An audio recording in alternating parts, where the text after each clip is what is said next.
I was younger, I wanted to be a paleontologist or inventor. I couldn't decide which one I wanted to be. And I think that's what really drives me, is that my childhood dream was to go dig up bones or invent something new. And I think it's the idea of kind of sticking with that childhood dream and living it out. Grade school, middle school, high school, it was really hard. Teachers are very skeptical. You're sitting there drawing and they don't think you're paying attention to them. So, I'd be on a test and I'd be sitting there and there's a question and I'd be thinking about the question. I was like, well, what was I drawing when the teacher was talking about that? And I started thinking about what I was drawing or the visual.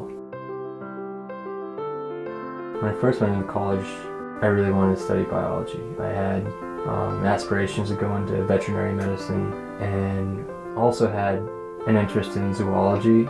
I don't think what I'm doing now is any different than what I've been doing.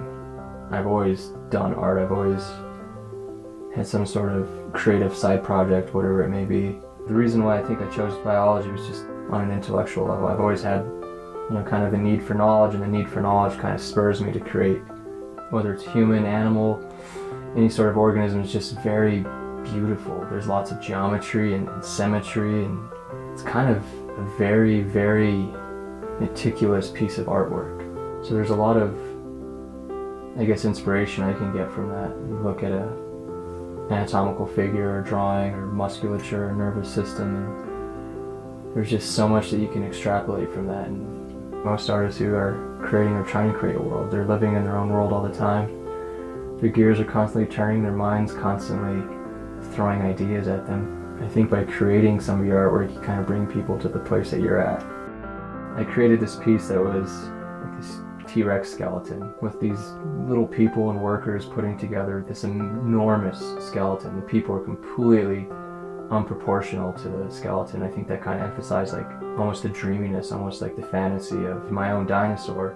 Very grueling and difficult piece to work on, but I think it was just the fact that you kind of rekindle some of those childhood memories.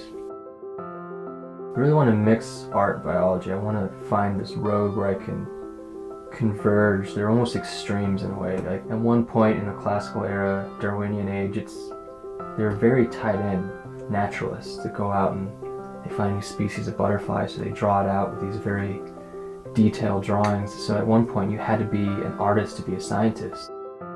You couldn't take a photographic image, you couldn't save some of these things that you're seeing, so you'd have to be able to be somewhat of an artist in order to convey to the world the new scientific discovery.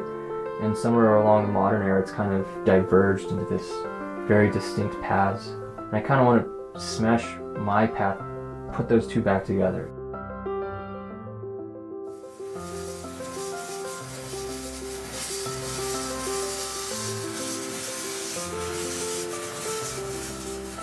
I wouldn't classify myself as purely a scientist or purely an artist. I don't really feel I fall into either category. I kind of skim on this weird meandering going between both worlds.